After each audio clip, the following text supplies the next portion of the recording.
Hello everyone, welcome back to another episode of Matt Stats. We got a fun segment today. I got the idea from one of my favorite broadcasters. His name's Nick Wright. He's on Fox Sports. I agree with what he says about 99% of the time.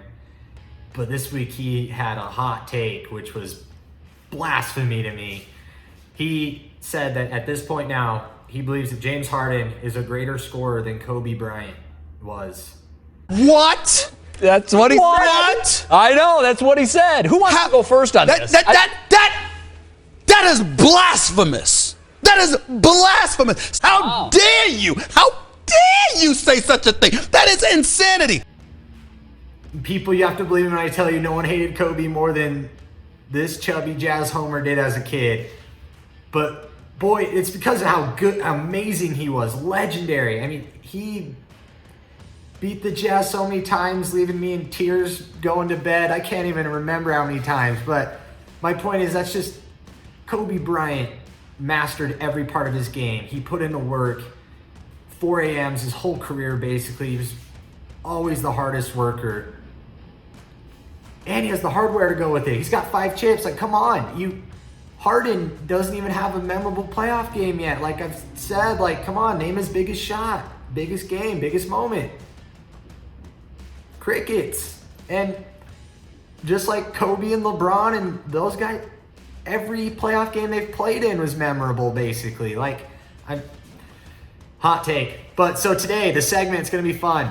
Top 5 scorers of all time minus centers. We'll do scoring bigs later, but Wilt Chamberlain throws off the stats and everything there. So we'll do top 5 bigs later. But for right now, top 5 scorers of all time minus centers. Let's dive into it. Number 5, I do have James Harden. 54 points, 55 points, back-to-back games last week. Only 11 free throws in total in those 2 games. So lots of buckets, not a lot of cheap foul calls. He's scoring like a monster. But like I said, let's see some hardware with it. I mean, even the one MVP he has, it should be in Brentwood at LeBron's house. The other thing too, during the regular season, it's just so much easier. You have younger refs, they let more go. The atmosphere is not as intense. It's easier to go off. In the playoffs, it's a little more physical, not as many calls. The refs are really savvy and experienced. It gets tough, and like we said, Harden doesn't really have any memorable playoff big games, no finals yet. And Kobe, come on, the list goes on forever. Number 5, James Harden. And quick last comment with him, just this week, Scottie Pippen even was like 50 points. Isn't that impressive when you watch it?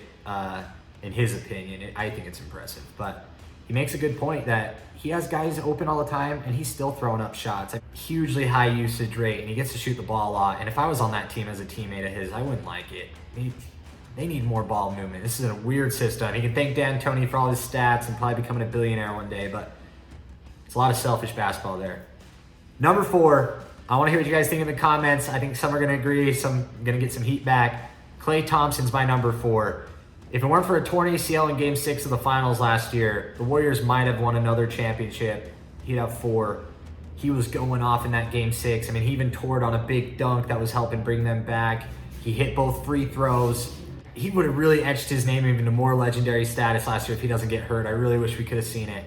But despite that, he has the record for most threes ever in a regular season game, most threes ever in a playoff game. He has 3 of the greatest performances ever, and he did them all in 3 quarters. He scored 60 points in 29 minutes, 3 quarters, on 11 dribbles. Unreal. He scored 37 points in 1 quarter, 13 for 13. Oracle was going crazy. One of the most epic performances ever. I can drop a link down in there if no one's seen it. So fun. Lastly, he hit 14 3-pointers to set the NBA record against the Bulls last year in 3 quarters. And in the game where he beat the playoff record, he beat Kevin Durant, Russell Westbrook at their place in Oklahoma City when they were down 3-2, an elimination game. And he brought them back, hit 11 threes. Klay Thompson can give it to you anyway. He can run around, never dribble. He has good handles. He can play back to the basket. He can finish well at the rim. Mid-range threes. When he's hot, he's the greatest shooter ever. Klay Thompson, number 4. Next, number 3, Kobe Bean Bryant. 5 rings, scoring titles like crazy. He had his incredible stretches too. I know James Harden's going off, but we can't act like Kobe didn't do this before, and even sometimes on a less usage rate. I mean, he scored 81 points in a game when he had about Harden's usage rate.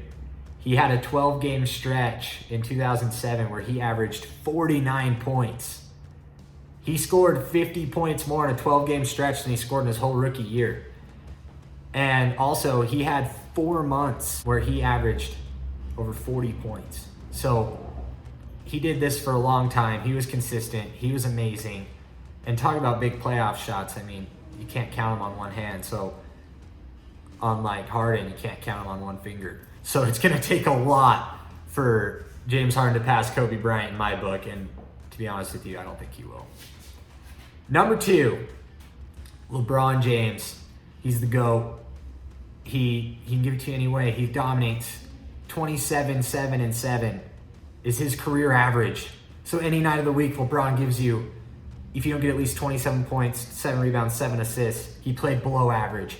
He is unbelievable. The coolest story of all time. We'll go into this later, but even his son won MVP against his alma mater this week in one of the most just storybook, unbelievable situations, and it just makes his legacy even better. LeBron James can give it to you anyway. 3-time champion, should be a 9-time MVP. LeBron James, I know he isn't as good of a three-point shooter as some of these other guys, but he can still hit it, and he has hit multiple big playoff game winners. And we all know LeBron James, come on. He's going to be the first player to ever score 40,000 points, so you got to be one of the greatest scorers of all time if he's going to be the leading scorer of all time here soon. So number 2, LeBron James. Finally, number 1, Kevin Durant. He's a 7-footer. He dribbles like Harden. He shoots like Clay. He's got footwork like Kobe. He dominates like LeBron. I wish he wasn't hurt this year. We miss him like crazy, but it's going to be so fun when he's back because Kevin Durant is probably the most just skilled, complete, unblockable baller of all time. I mean, even if you play perfect defense on him, he's 7 feet tall. You can't block his shot. And he's quick, and he can dribble, and he can score from anywhere. Kevin Durant, to me, and he's got the hardware too. He's beat LeBron twice. I know he had a stacked team, but still, he's what made that team unbeatable. Because when you really need a bucket, you get him to either elbow, and it's just a little shimmy fade away, and it's unstoppable. So Kevin Durant is my most skilled, best scorer of all time. If he didn't get hurt a couple times too, he'd probably join LeBron in that 40,000 club. But he's going to be up there. We'll see how it goes. He's still got a lot of years left. He's going to get a lot of buckets because even if he's not full strength off this Achilles tear, he's still so tall he can't block his shot. So, and some honorable mentions to throw in there. I know, where's Michael Jordan? Well, you know what? Michael Jordan was the greatest of his era, but the game's developed. In this era, we have Michael Jordan. His name's Russell Westbrook. He shot 19% from 3 or less. 5 seasons. That doesn't cut it in today's game. I'm sorry. He's the greatest of his generation, but not my GOAT. My GOAT's LeBron James. But anyway, more Allen Iverson, also unbelievable scorer, undersized, amazing. Steve Nash, same thing. He was just less selfish. The game was a little slower paced. If he got the volume of the guys today, he'd be right up there. That man didn't miss much. Dame Dalla, Damian Lillard, you all have seen him. He's one of the clutchest bucket machines. He's awesome. And then Steph Curry. You know, Steph Curry still has the standing 3-point record in a season, 402 threes. Harden's on track to tie that this year, but it shows how amazing it was because Steph played it within a system which shared the ball with everyone. No usage rate where he got the ball every single time, every single shot. So there's some honorable mentions there. Go through it one more time. Number 5, James Harden. Number 4, Klay Thompson. Number 3, Kobe Bryant. Number 2, King James. And number 1, Kevin Durant. Thank you guys for watching. Let me know what you think in the comments. We'll see you next time.